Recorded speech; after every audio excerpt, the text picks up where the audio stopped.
السلام علیکم ناظرین، آپ کو ایک اور تازہ خبر سے آگاہ کرتے چلے۔ ایرانی صدر کو لے جانے والا ہیلی کاپٹر 212 کی دہائی میں بنایا گیا ہے۔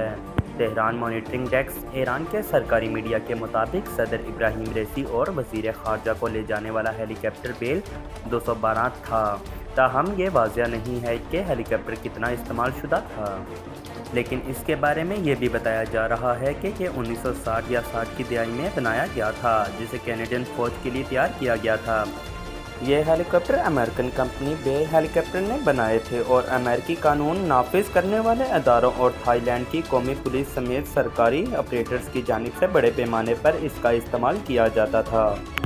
فلائٹ گلوبل 2024 کی ورلڈ ایئر فورس ڈائریکٹری کے مطابق ایرانی بحریہ اور فضائی کے پاس مجموعی طور پر اس ماڈل کے 10 ہیلی کاپٹر موجود ہیں، لیکن یہ واضح نہیں ہے کہ ایرانی حکومت کے زیر استعمال کتنے ہیں۔